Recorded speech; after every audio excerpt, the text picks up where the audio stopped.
What is up, Steelers Nation? Thank you so much for jumping on to another episode of All Steelers Talk. I'm Noah Strackbine, joined always by my man in the corner, producer Nick Belsky. Find us on youtube.com/All Steelers Talkers. Subscribe anywhere you get your podcast. The Pittsburgh Steelers, they started the Pro Bowl games last night.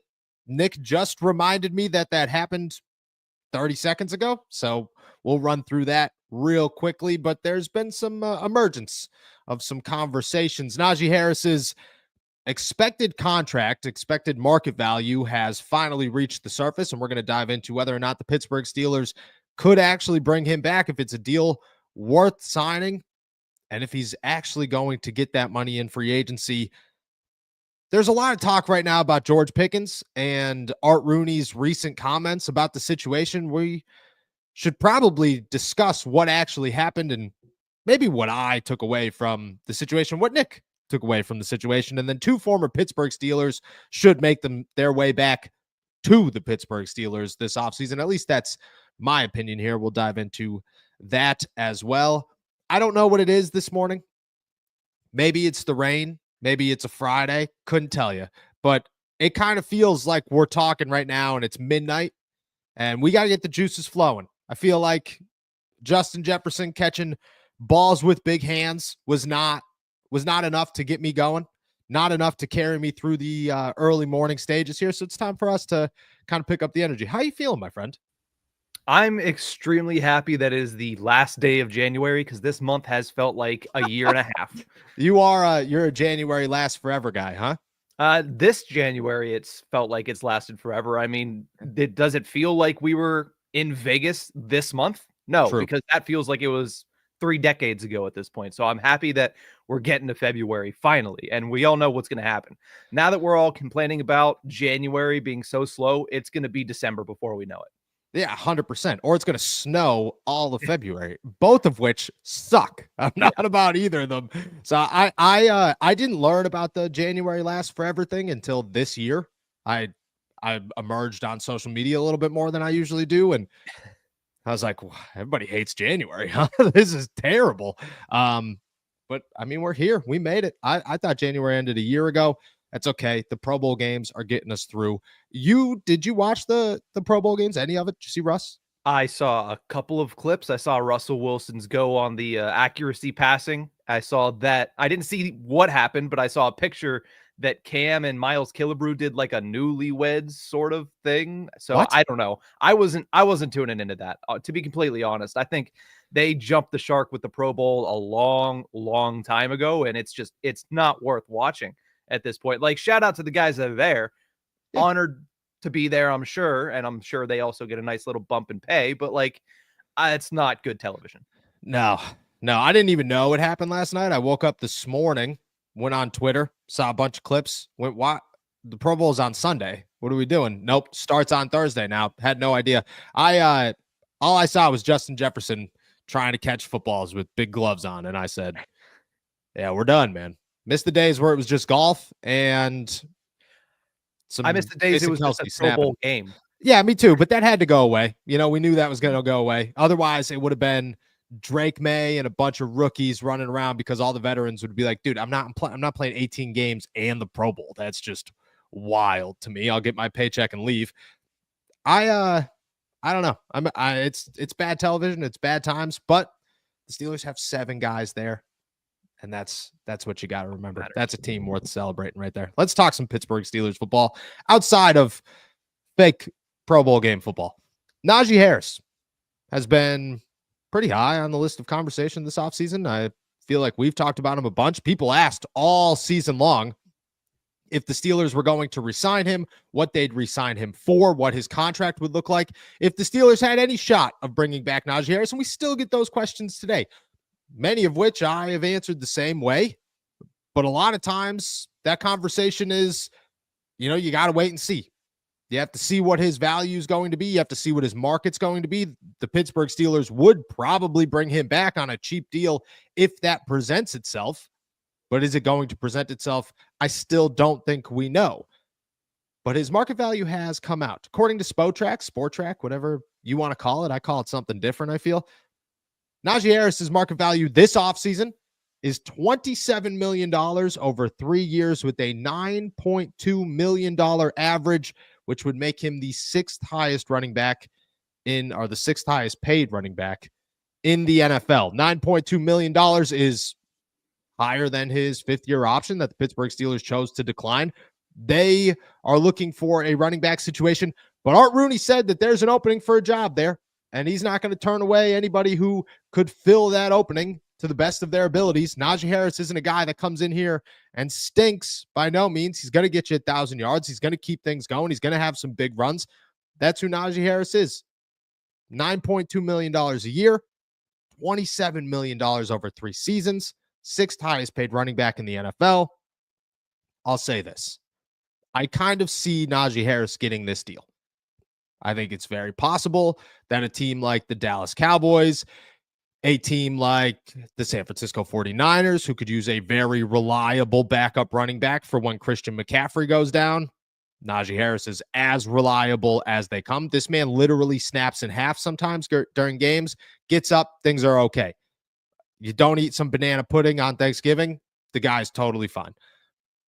Could see a team like the San Francisco 49ers, could see a team like the Las Vegas Raiders, could see a team like the New York Giants. All of these teams that need running back help, that are looking for a guy that they're not going to break the bank with, but they're willing to take some sort of shot on because the upside is there and the contract isn't terrible. Plus, they get a reliable runner. I think a lot of teams would look at the Pittsburgh Steelers over the last 4 years and say Najee Harris has gotten 1,000 yards 4 times behind 4 pretty awful offensive lines. They'd be accurate. They'll think, yeah, we could get him it. As for the Pittsburgh Steelers, if that contract is offered, they will not go higher than that contract. I find that very hard to believe. And to be honest, I don't expect them to offer this contract. I expect them to first let Najee go into free agency, see what his market looks like. He will not be somebody that the Steelers talk to early in the process. It will more so be later in the process. Hey, this is your value, because Najee Harris is a businessman. At the end of this, Najee Harris understands that he needs to make some money. He has shown his, I don't want to say expertise, but shown his business side of this when he's gone on those rants about devaluing the running back market. He's not going to take a low-end hometown deal if he doesn't have to. He'll go into free agency, at least this is what I expect, and test the market, see if he could get something bigger. Chances are he could get this contract, or at least something close to this contract. The Steelers will wait until that number is 6, 7. And try to get a deal done there if that's possible. If that's not possible, the Steelers will most likely say, we are okay. We're heading into the NFL draft. There are names upon names that we will pay little to no money for the next 4 years. See what happens, run them into the ground, hope that they turn out to be a star. But if they don't, hey, we'll just find another one in 4 years. It's okay, because that's the running back market right now, and we can take advantage of it. Meanwhile, Jaylen Warren is as cheap as they come in the NFL, and we will be okay re-signing him and bringing him back as a number 1/a number 2, and then we'll go find somebody else either through the NFL draft or through free agency, where we could say this is the new Cordero Patterson, because I expect them to replace Cordero Patterson. That's our running back market. That's our running back room. I don't look at Najee Harris as a guy that will get much higher than $9.2 million a year, but I think $9.2 million a year is a pretty good place for Najee Harris. And I think right now there are a lot of teams that need a running back. The running back market is on its way up. I don't want to say it's going to climb any higher, unless you're Saquon Barkley, unless you're Josh Jacobs, unless you're one of those guys. You're not going to get a massive deal, but you're going to get a decent deal. There is value in running backs. Once again, I expect Najee Harris to get that 9.2 or somewhere close to that 9.2. I don't expect it to be with the Pittsburgh Steelers. What are your thoughts on it? Yeah, I completely agree. You look at this current decision-making group for the Steelers, Omar Khan and specifically Andy Weidel. Where does Weidel come from? He comes from Philly. How did they build? They built the offensive line, and then when they were ready, eventually they went out and they got the stud running back to run behind that offensive line. These guys inherited Najee Harris, which is not a bad thing to inherit, but the Steelers did it in the opposite way, and we all saw how that worked out. I mean, Najee Harris was a perfectly fine running back for the last 4 years. As you mentioned, over 1,000 yards. But you should be building for your running game from the front to the back. Now, we all agree that their offensive line on paper is better than what they were this year.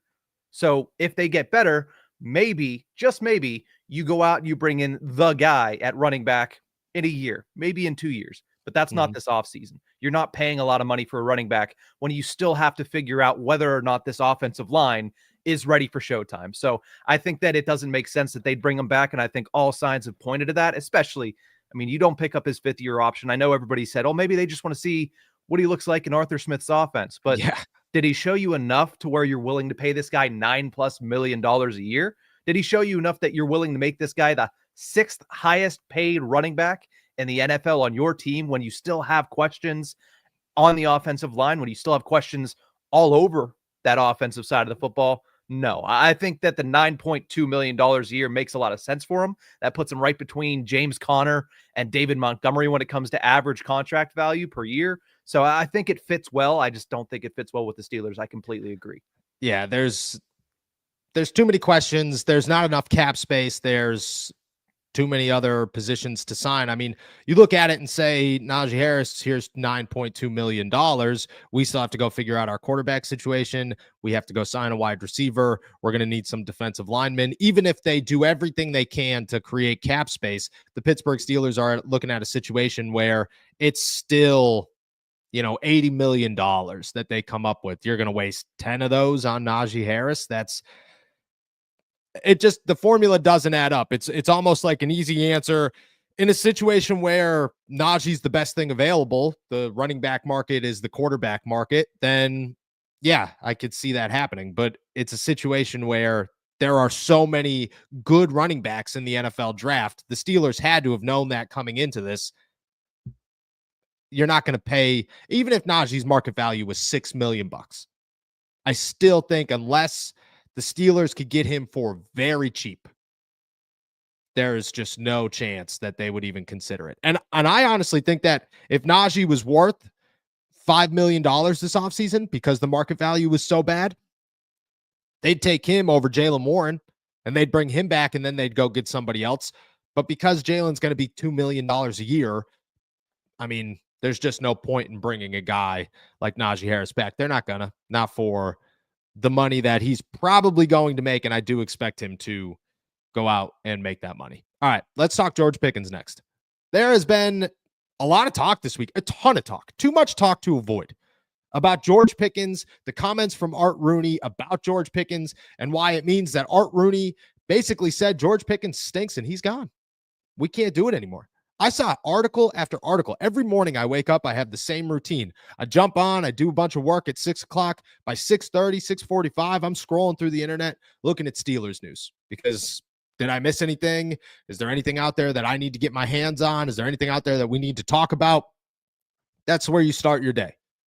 Every day for like 2 or 3 days now, I'm seeing George Pickens, Art Rooney, George Pickens, Art Rooney. Well, let's read the news. Let's read the quote from Art Rooney that has sparked conversation about whether or not the Pittsburgh Steelers have any intentions of bringing back George Pickens this offseason. Quote, George is a very talented player who has room to grow, and we'd like to see him grow, and hopefully he realizes the potential that he has, but there's definitely room for growth. Okay. Later he said this. Every team seems to have one or two guys in that room that are, and I'm not going to lie to you, you saw it, you heard the audio, laughter, immediate laughter from every single person in that room because we all knew exactly what he was saying here. You have to manage them correctly. I still think George has enough talent that we've got to try to work and see if we can get him to reach fulfill the talent that he really has. Who knows if we can get there? We'll see. But when you have guys that are as talented as some of the guys who are probably thinking of, you try to work with them and have them help you be successful. Everybody has somehow spun that into Art Rooney, and I'm not saying the fans, I'm saying the media. I am calling out my own here. has spun that into Art Rooney doesn't want George Pickens around. He's not going to get a second contract with the Steelers. His future is done. The Steelers have given up on him. I took that as the Steelers have been through AB. They've been through Deontay Johnson. They've been through Chase Claypool. They're now on to George Pickens. And they fully understand George Pickens is an issue. George Pickens causes issues. George Pickens is a distraction. George Pickens has maturity issues. All things that Mike Tomlin has admitted in the past, that players in the locker room have admitted in the past. But he also made it very clear that the Steelers aren't looking to go backwards. And if anything, I took that as the Steelers are going to give it a shot. And if this thing works out, awesome. But they're not going to just get rid of George just to get rid of George. That's not something that you're looking for. I took it very clearly as Art Rooney saying exactly what we all thought. George Pickens has his issues. George Pickens has more concerns than literally any other player on the Pittsburgh Steelers roster. And it's pretty far between George and number 2. But George Pickens also might be the best player on the field if he reaches his full potential. And because of that, you're going to see what happens. Because, yeah, the Steelers have a history of running or of wide receivers causing issues. They also do a pretty good job keeping those issues under wraps. And they've also found a lot of success in those wide receivers who have had those issues. They're not going to give up on George. I honestly took it the other way around. I took it as maybe this is a sign of the Steelers don't plan to get rid of George right now unless that value, that trade value, is too high to pass up. You agree? Disagree? I would imagine they're going to make calls to see what people are willing to give up George Pickens. But at the same, I mean, that happens every year with almost every player. Like outside of a handful of players, like, no, the Chiefs never do that with Patrick Mahomes. They never do that with Travis Kelce.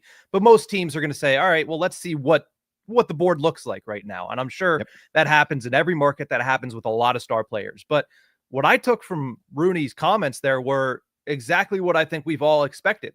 The Steelers aren't going to go above and beyond to sign George Pickens this offseason because they want to see him kind of mature a little bit more. That's what they've always talked about is, hey, this guy on the field is as good as it's going to get. Like if he can put the pieces together, we saw this year, it was late into the season. He was a top 5 wide receiver before he got injured. If you can continuously do that and kind of taper off on the other stuff, then he's going to become one of the best wide receivers in the National Football League. But it still seems like from an organizational standpoint, especially when Art is the one saying it, that they really want to see him start to eliminate the other stuff before they're willing to commit $31 million to this guy over another 4 years. They want to make sure that, hey, even though it's probably not going to go away completely after we pay you over $100+ million or promise you over $100+ million, we want to know that you can keep it in check whenever we ask you to keep it in check. And I don't know if they've seen it over the first 3 years. And I think that's what it sounded like to me when Rooney was speaking is, hey, listen, everybody's going to have their thing, but we need to know and we need to be assured that when push comes to shove and it's time to shine and it's time to perform, you're going to leave that crap off the field and away from the locker room. And I think that's what they're looking for this offseason. I'm not sure they're going to get that assurance in the offseason, but I think that that's what they're going to look for next year if he does return. And I do think that there is more of a chance that he returns than I did after hearing all of the comments post this season from Tomlin and from Rooney and from everything we've heard in reports. Yeah, I agree. And just like you said, they're going to make phone calls. And there is a possibility that that offer is massive and that, you know, I think there's a good possibility that the offer is too big and too high to pass up and the Steelers have to take advantage of it. I also think that the Steelers will look throughout the season.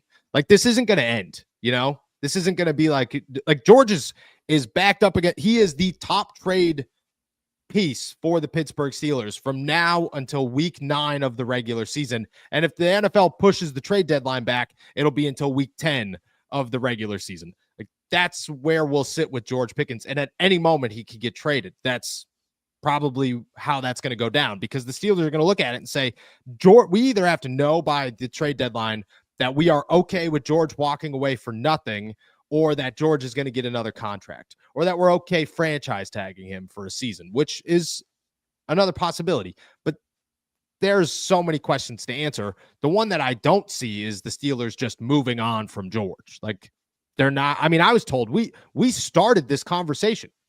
We started this. And in that initial conversation, I made it very clear that the Steelers aren't giving up George for nothing.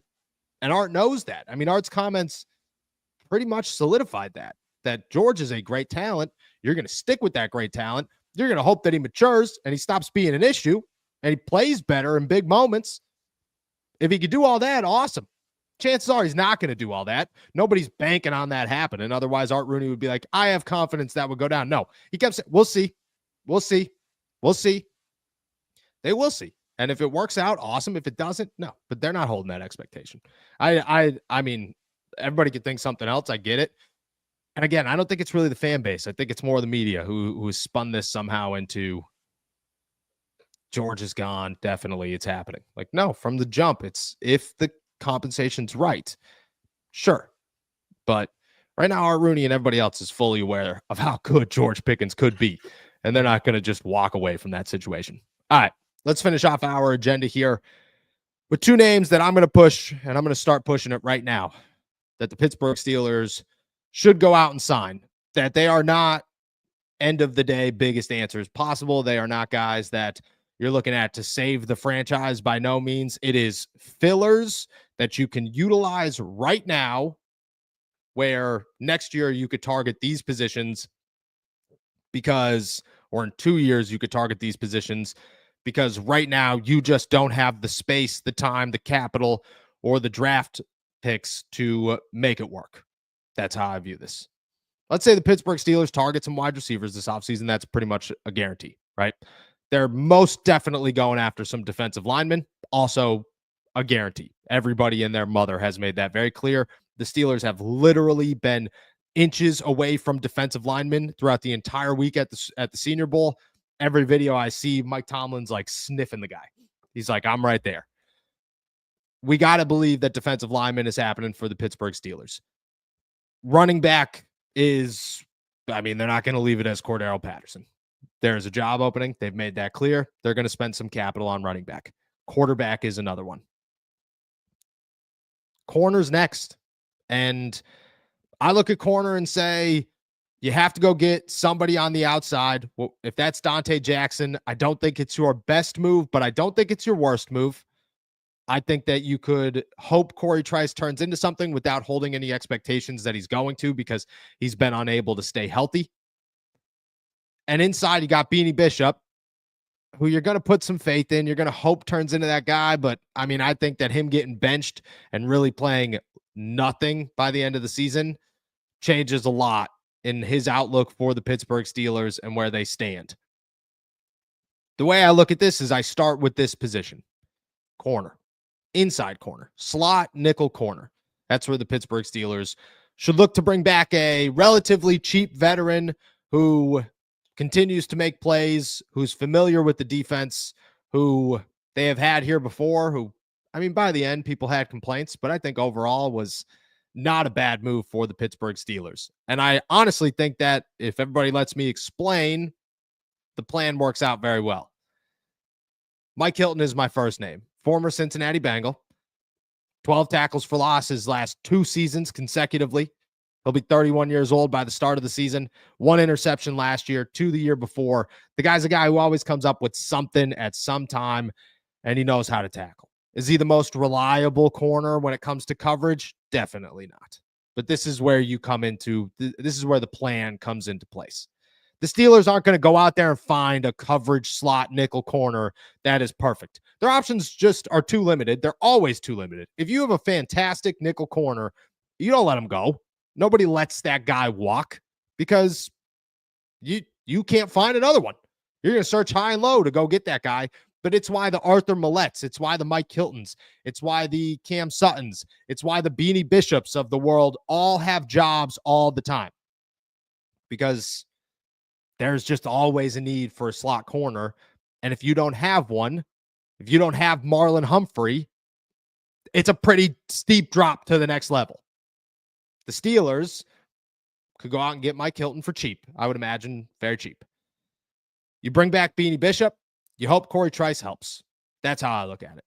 3-man rotation. You figure out who the best 2 are. You utilize both of them.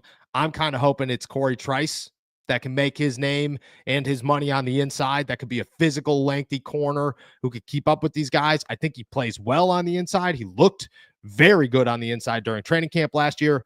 I like him at the position. I think he's versatile. I would love to see two big, long corners for the Steelers with room to add a third on the outside. And it's a lot easier to go find that third on the outside. And you can probably go get a star on the outside without killing the career of Corey Trice in Pittsburgh or making Corey Trice your guy when you could probably find something better. Because, you know, Corey Trice has upside, but he's still a 7th-round pick compared to some of these guys that are coming out year in and year out. I think that works. A 1-year cheap deal, 2 years max. You figure out if you have something. It allows you to move on from Beanie if Beanie's not the guy. It allows you to figure out Corey Trice without having to worry about Corey Trice getting injured again. I just think it clears up a lot of things. Mike Hilton is my first one. Before I dive into the second one, I want to hear your thoughts. Yeah, I understand where you're going with it. And honestly, I don't hate the fact that they could bring back Mike Hilton. I think that he's somebody who at that position has kind of made his bread, right? Yeah. He was very good in Cincinnati for a very long time as that slot corner. He was good in Pittsburgh whenever he was in Pittsburgh, but obviously he perfected that as he went on. What I'm going to say is this. There are a lot of other areas, as we always talk about, that the Steelers need to address this offseason. I think the biggest issue they had last season at slot corner is that they took Beanie Bishop off the field for Cam Sutton. I think that was their biggest issue. Not that Beanie Bishop was the perfect slot corner, because he wasn't. You don't expect an undrafted rookie to be perfect in that position. But I thought that he was getting better and better every single week. And I think that you can fix other areas and rely on Beanie Bishop. And as you mentioned, Corey Trice, hopefully, to be that 1-2 punch there. Now, if you can bring in Hilton and you can still address all these other areas, sure, because it's better to have more that's good at that position than less. But I think you do need to lean towards Beanie Bishop in this scenario and fix the other holes first. And then say you have some more space, say you have another spot on the roster, then you bring in Mike Hilton, because that's a guy who can actually teach Beanie how to excel at that position. I know Cam Sutton was supposed to be that guy, but Cam Sutton last year was just far from the guy that you expected him to be. Not only that, he's a guy that has played in every position and not specified in that specific position. Hilton gives you that. Hilton gives you that experience, not just in coverage, but also the ability to blitz. I think that's one of the best things that he's been able to do. I see Beanie Bishop being able to do all that stuff. I think he is a want-to tackler. I like that of Beanie Bishop. And I think the biggest issue last year was that they took him off the field and kind of halted his development for a guy that was not at that level anymore in Cam Sutton. So I would say that I don't hate the idea, but I would rather fix something else and trust Beanie and Corey Trice in the slot. I agree. I look at Hilton as an easy, cheap fix compared to some of the bigger names. Like, I expect Mike Hill. I don't know what a slot corner gets at 31 years old, but I don't anticipate it's going to be a lot of money. You know, I think his last contract was 3 years, $24 million, something like that. And, you know, that's good money for a slot corner. I could see Mike Hilton signing for $3 million, you know, over 2 years, $6 million, which is not the worst deal. Not the cheapest deal, but I still think it could be somewhat of a quick fix. That's how both of these guys are. I look at both of these as it allows you to quick fix that position with guys that can either fill a role or help guys develop, like you said, while allowing you to focus on bigger deals with different players that are younger. These are your old targets, I guess we'll call them, for lack of a better word here. That's how I see Mike Hilton. That's how I see this next guy is options the Steelers could sign to say, that's potentially our best option. It potentially improves things. It covers our butts in case things go wrong. Maybe it works out and it's cheap. I think you could get both of these guys for under $10 million a year combined for under $10 million a year. The second name is probably going to be a little bit more expensive. He is coming off season-ending injury. He played just 3 games last year. But the year before that, he had 7 sacks and 8 tackles for loss.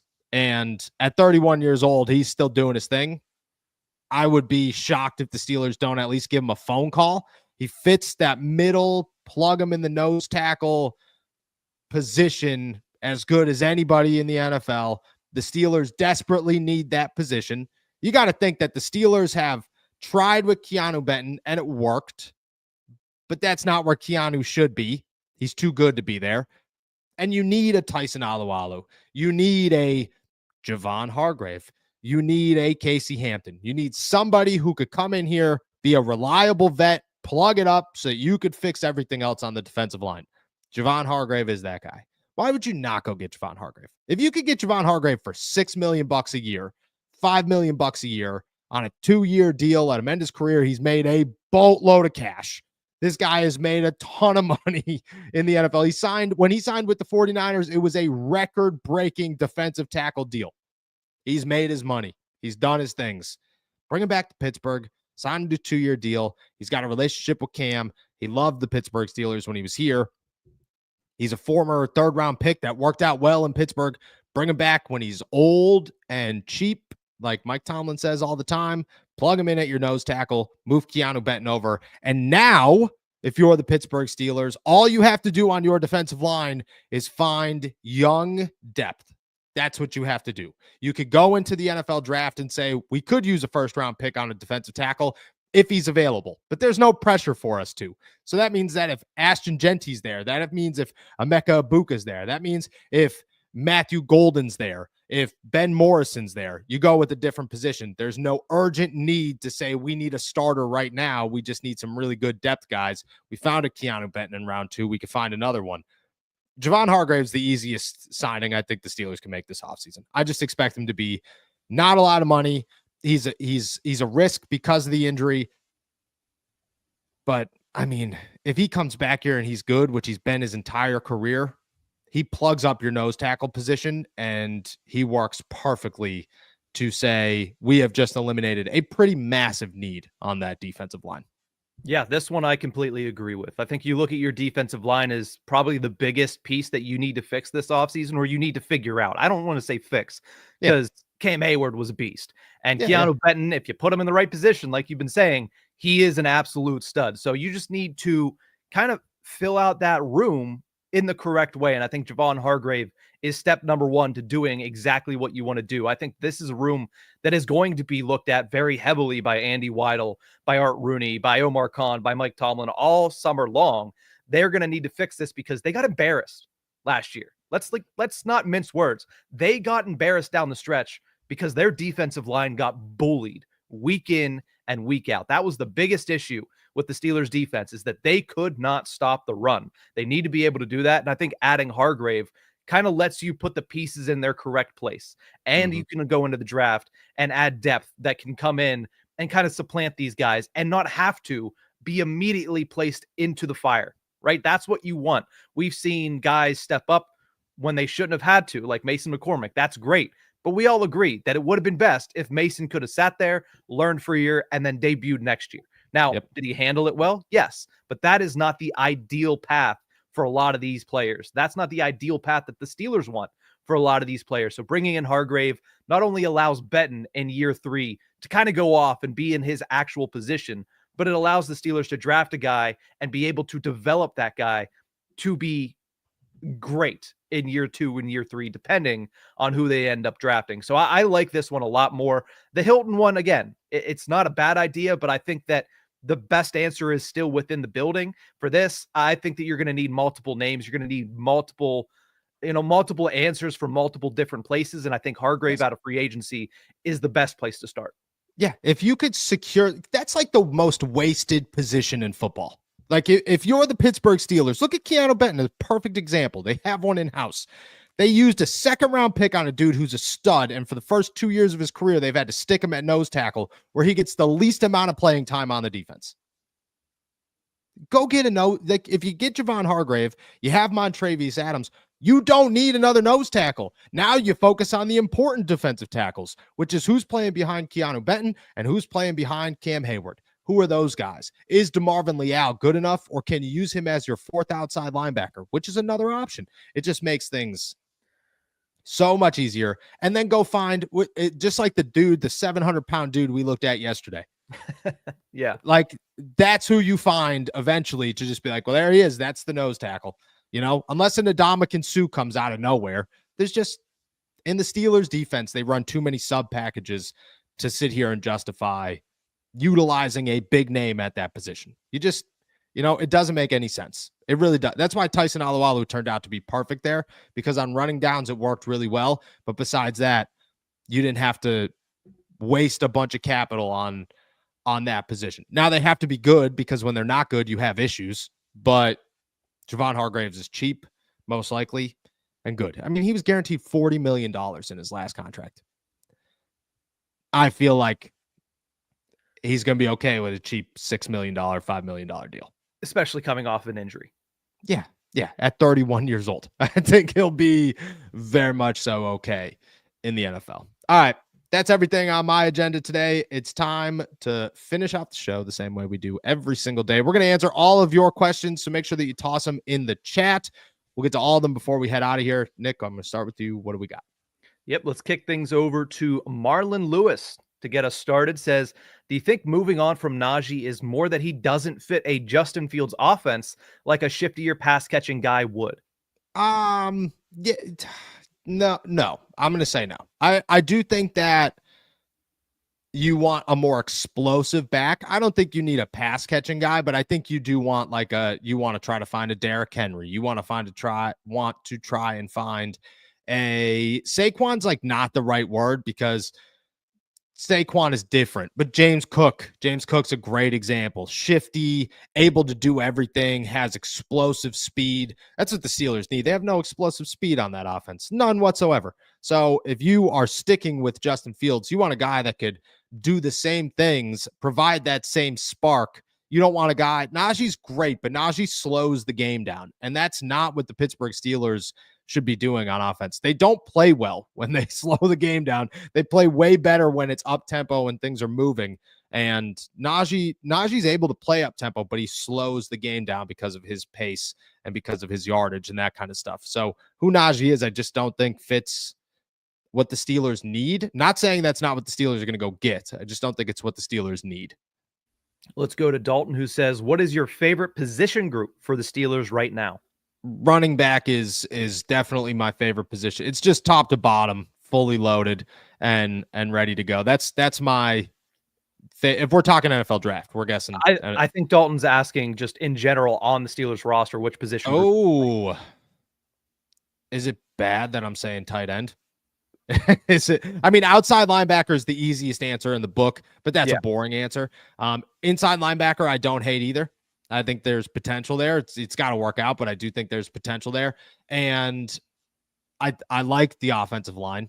I do. I think the offensive line has to emerge into something, but I do truly believe that it is a building block that you hope stays steady and sturdy and could be the foundation for what you're building on offense. I like that a lot. I also like the tight end room if you get rid of some people and maybe replace them with others, but I like the first two. They're good. And it's bad, but I do. What did I just say? I like the tight ends. Tight ends. Yeah. The tight ends outside linebackers are a boring answer. It's a boring answer because it's the right answer. Yeah. That's how I look at it. Is the Steelers don't have the big splashy guys, but those rocks, man, they got them. Yeah. I love the tight end room if they stop trying to specialize every single down. Like let Pat Freiermuth play more. Let Darnell play more. Now, part of that at the end of the season might have been Darnell's knees. Who knows? But I think you're not even playing enough to hurt your knees. Like the guy wasn't even out there enough for. I get it. Darnell's got some bad knees, man. Bad knees. But if I was standing around for 17 games, I don't think my knees would be hurting that much. I'm not 6'9", 300 plus pounds, but you know, I just feel like if you're gonna hurt the knees. Yeah, go hurt the knees, man. Go warm them up a little bit. Maybe they stop hurting so much. All right, let's jump to a second question here from Dalton, who says, why do the Steelers want to draft defensive line in the first round? I strongly believe that the only option for them is to draft a cornerback in the first round and sign a veteran defensive line and wide receiver. They keep neglecting the cornerback position. I almost disagree with this. I don't think they're neglecting it. They're missing, but Dante Jackson was a good addition in my eyes. Good addition. Did it work out? No, didn't work out the way that you wanted it to work out, but it wasn't the worst move. And I thought for the shot that you took on it, I was a fan of the situation. I was. They needed other positions in the NFL draft. They needed other positions in free agency. They needed a corner. All right, cool. We're going to get rid of Deontay. Go get a corner. I liked the move. I did. I think a corner in the first round is fine.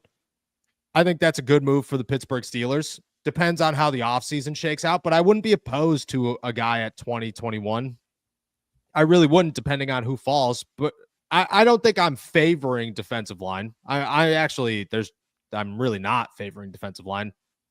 Wide receiver is my most important one in my eyes. That ranks number one, but I think you could fill that other places, and I am curious to see how they go about it this offseason.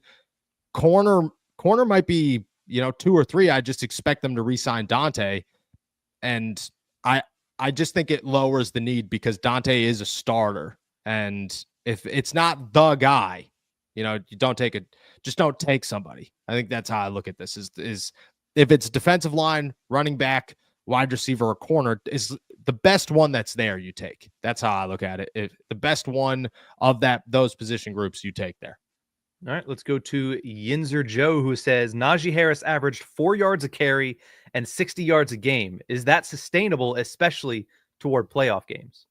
Not in the Steelers offense. No. That's exactly what I was saying. Is 4 yards a carry is what you're looking for out of a running back. That's what the NFL is looking for. You're looking for 4 yards a carry. You're looking for way more than 60 yards a game if you're the Pittsburgh Steelers, who are built to win off of their ground game. That's just not sustainable. Najee, again, it's the slow pace. That's what happens. The Steelers offense slows down so much. Now, are Najee's numbers better if you remove pitches? Probably. And that one's not on him. It's not. It's just not. At the end of the day, it's not on him. I don't care what you say. If Najee Harris is my starting running back, you want to know what I'm not doing? Pitching the football. It's just, you put Cordero Patterson out there on 3rd and 2 more times than I could count where he doesn't get a yard, and Najee's your pitch guy. Like, at what point did somebody go up to the room, switch the names on the big board, and Arthur Smith walked in and got super confused and just said, Najee's the pitch guy. Look at that. It says it right there. I'm looking right at it. It says Najee pitch guy. Cordero Patterson, crucial 3rd downs. That's like, I think that it improves. I still don't think Najee is a guy that in Pittsburgh it works for what they're trying to do. You need a little bit more explosion. You need those big plays. You need a guy that could turn a 10-minute drive into a 2-minute drive off of one run. And that's hard to find, but you got to go and try and find it. Let's go down to our friend Chris, who checks in today. Appreciate you, Chris. Says, is the standard to be mediocre every year? Trade the entire draft away for 2025 draft picks so we can actually fix this team right. Con can fix this. Yeah. I think that 2025 has got a lot of potential in a lot of areas. You could go get a good running back. That could be your franchise running back. You can go get a defensive lineman that could be a crucial part of rebuilding the defensive line. I think you could do the same at corner and wide receiver. I think the Steelers, for the positions they're looking for, work really well in this draft. I believe that the draft is deep in all of those areas, and they could take advantage of it. If they're looking for a quarterback, they'd be screwed, but they're not. They're looking for, you get a corner, a running back, a wide receiver, and a defensive lineman this year, and they all turn out to be pretty okay. Next year, you figure out what's next on that list. You're making your way towards them. You're making your way towards a better team. The only position that the Steelers truly have to suck to go and find is a quarterback. That is the only one. The rest of them, you could build a good team with mid-round picks. The Ravens have done it. The Eagles didn't do it. They somehow always find themselves in the top 10. Doesn't make any sense to me. But you have teams that continue to find these guys mid to late rounds outside of quarterback. So I think the Steelers can do that. Let's go over to Daniel, who says, hey, guys, did you see Brooke Pryor's report of Russ struggling in practice during the 5-game losing streak? Could this play another factor in the quarterback decision? I didn't see the report. I did not. I am not supposed to talk about what happens at practice. None of us are supposed to talk about what happens at practice. I don't know if she has players who've said that. I'll say from the jump to the end, the Steelers' starting quarterback, without naming names, was not very impressive at practice at all, almost ever. That's all I'll say. I don't know if it goes into the decision to bring top quarterback. According to Adam Schefter, Russ is already on a plane to Newark, and then he's coming to Pittsburgh to sign his next deal. So, you just got to watch it there. But no, I did not see that. I wasn't very impressed with the quarterback play at practice this year. Pretty much across the board, we'll say. Kyle Allen killed it, but besides that. That's his time to shine, though. He had to kill it. 100%. And I felt bad. So what's terrible is those guys are told to like throw interceptions, throw it here, throw it there. So for a long time, you see really bad, like third QB play. Kyle Allen smoked it. So he's just like, yo, screw you guys. I'm looking good. Let's go over to Marlon, who says, would you trade George Pickens for Garrett Wilson, then draft Emeka Egbuka and have all the Ohio State connections? 100%. Why? 100%. There are reasons I wouldn't trade for Garrett Wilson. If you're just trading George Pickens for Garrett Wilson straight up, I'm down for it. I am. Why wouldn't you be down for it? You pick up his 5th-year option. Oh, you can't. No, you could. You could pick it up this year, right? It's May or something is the deadline. Yes. So you'd pick up his 5th-year option. You'd get another year to figure out that situation. I mean, George Pickens for Garrett Wilson to me is like, you're not downgrading. You're not taking a risk there. You know what you're getting. I would do that. I definitely would do that. I don't think you could do that, but I would do that. Let's jump over to Timothy, who says, how about the Steelers draft an RJ Harvey from UCF in the 4th or the 5th round? He was in the top 5 of the nation for rushing yards this year for college backs. Yeah, we actually just put a story out this morning about how interested the Steelers are in RJ Harvey. I like him. I think he's explosive. I would hope the Steelers draft a running back sooner than the 4th round. That's what I'm hoping for. I think the need is bigger there than the 4th round gives you. I would love to see RJ Harvey as like a second back, though, as the guy that comes in here to replace Cordero Patterson. I think that would be great.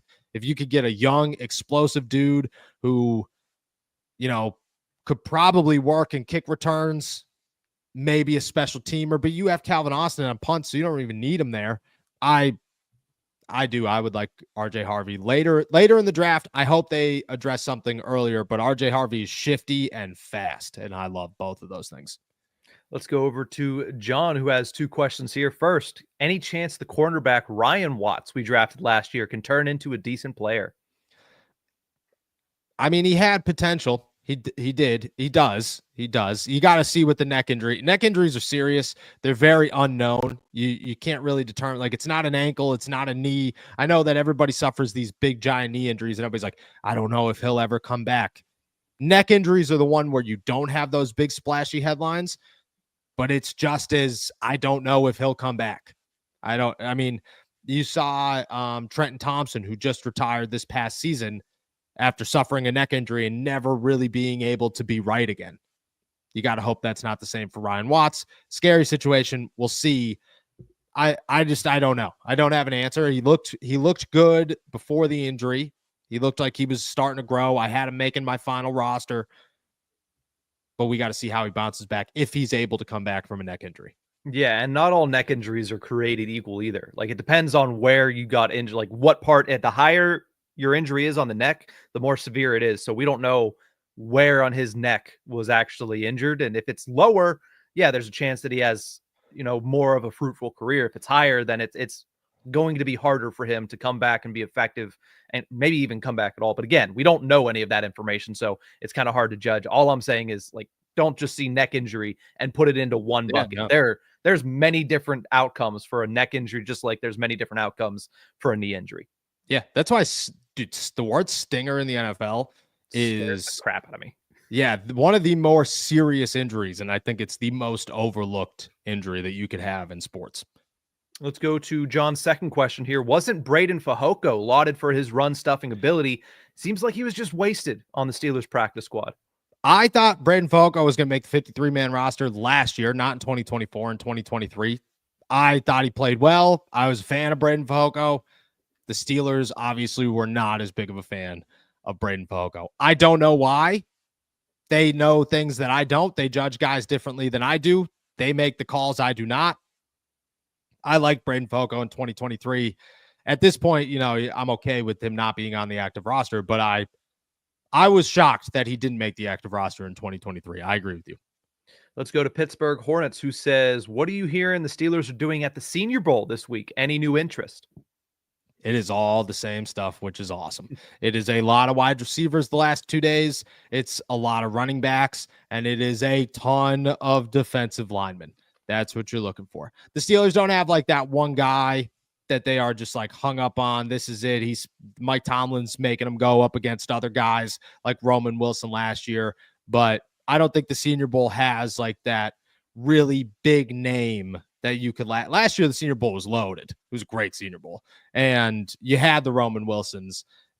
This year you had the Peyton Wilsons, I believe, was there. This year you don't have those big names, but it's the position groups, defensive line, corner, wide receiver, running back. The Steelers are locked into all of them, which is exactly what you want to see.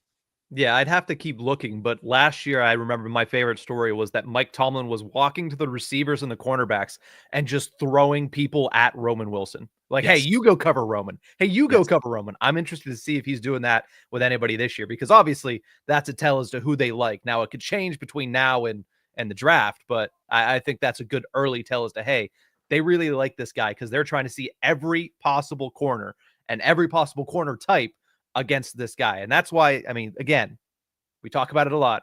That's why I feel like Roman Wilson is going to make an impact next year, because Mike Tomlin put him through the ringer at the Senior Bowl. And not only did he pass there, but he had to have continued passing throughout the entire process because the Steelers were very excited when they drafted him. Yes. Yeah, dude, it's and you'll get those guys. Like, they'll come. They will emerge where all of a sudden Mike Tomlin is. Maybe it's not at the Senior Bowl, but maybe it's at the Combine. Maybe it's wherever. Where the Pro Days is another huge one where it's like, okay, Mike Tomlin's spending way too much time with this guy, and then that he's locked in. Let's jump to William, who says, do you think they give Beanie Bishop a bigger role in the 2025 season? I don't know. I really don't. I think that his lack of playing time at the end of the season tells you their thoughts on him later in the year. Maybe that changes. I really don't. What I think about Beanie Bishop, the upside I see in Beanie Bishop doesn't matter. It only matters in this question about what the Steelers consider this guy. And he didn't even play special teams last year. I don't know. I think he's a big, giant question mark. One of the bigger ones this summer that you're going to have to watch and see if he is a guy that the Steelers trust. You'll know pretty immediately if the Steelers have faith in Beanie Bishop or not. But I do think he's a mystery right now just because of how he ended the season with the Steelers. Let's go to JB, who says, which veteran wide receiver would you most likely trade for, and what is the trade? DK Metcalf, Deebo Samuel, or Christian Kirk? I mean, DK Metcalf. The trade is George Pickens and a 3rd round pick, but it's DK Metcalf. And Deebo's so far down on this list, man, that I wouldn't even consider him. Christian Kirk would be number 2, and I think you're giving up a 5th round pick for Christian Kirk. DK, I'd go GP in a 3rd most. I think that'll get the job done. I think you could get it for a 4th, but the most I'd be willing to give up is GP in a 3rd. Let's go to Pittsburgh Hornets, who says, who makes the biggest impact in year 2, of course, for this past rookie class? Troy Fautanu. Mm-hmm. It's Troy Fautanu. It's if he stays healthy, he is the guy that they're going to look on. I wouldn't be surprised if they always run to the right side. It's going to be Troy Fautanu. Now, he's got to stay healthy. He's got to continue to build. He's got to not go backwards after knee surgery. A lot of questions. But if he's healthy, if he's just as good as he was looking last year, I think Troy Fautanu is an excellent player. He would be my pick. All right, let's go to Vibin with the Dogs, who says, will Cameron Johnston be ready for the start of next season? If not, who are some of the punter options? And is it possible we find a UDFA after the draft? I don't know if Cameron Johnson's going to be ready. The injury was pretty significant. It was a very serious injury. I have no idea what the timeline is for it. It happened early enough in the season that you kind of hope that he's ready to go by the summer. We'll see. I'm sure we'll have some update. I mean, I would imagine that during the NFL Combine, we get some update about it. If not, yeah, they could sign a UDFA. I don't know the punters that are in this year's draft. I wouldn't be surprised if Corliss Waitman came back on another 1-year deal, and then when he's done there, he goes and signs somewhere else, but maybe he gets an option somewhere. Punters are weird. Like, you could ball out as a punter, doesn't mean that you're going to get a deal the next year. You know, Corliss Waitman's probably still going to be in the same situation he was a year ago. So that could be, and most likely is, their first option. But I don't know. I honestly have no idea if Cameron Johnson is expected to be back. I haven't heard anything. Nobody else has either. Maybe during the Combine, we get a little update. All right, let's go to Yinzer Joe, who says, what rookie in this year's draft makes the biggest impact on the Steelers?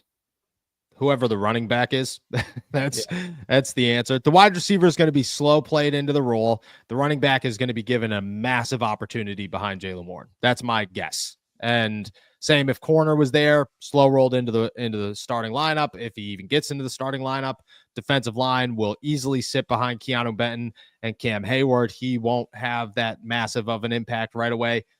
Running back is the guy that there is no hiding running back, and you're not going to put, if Jaylen is the guy that comes back, you're not going to put him out there every single snap. You're going to split that up. So running back is the answer.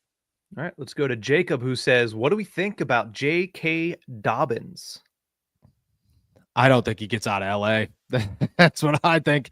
I would be shocked if the Chargers do not sign him. I love J.K. Dobbins. I think he's a stud when he's healthy. He has a very hard time staying healthy, but I think he's a stud when he's healthy. He would fit the Steelers offense very, very well.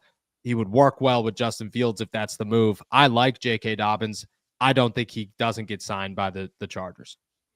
Let's go to this question here from David, because I found it quite interesting. Question for Nick. Do you also work for the Steelers directly, or are you personally working with Noah? Always curious about that. I'm only working with Noah. I'm not working for the Steelers, but I thought in my head, I was like, what if all of your inside information came from me and I just didn't want to say it on the show? That would be like, awesome. It's like, I just fed it to you and then I just sat here and like, yep.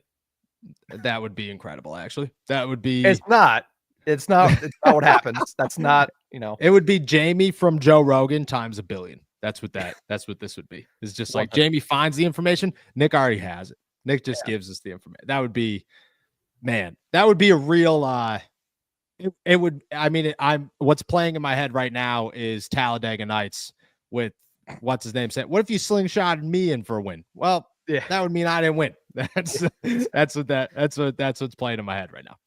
Let's go to Grayson, who says, hey, Nick and Noah, I got another question for you boys. Have you talked to players or coaches about the league possibly expanding to 18 games in a season? And if so, what has that feedback been like? Yeah, I haven't talked to coaches about it. I have talked to a lot of players about it, and they all hate it. Every single one of them hates it. They hate 17. I've never met a player who has been on board with more games. They think it's ludicrous. They already, every single one of them, I'm not exaggerating, every single one of them already think there should be a second bye week.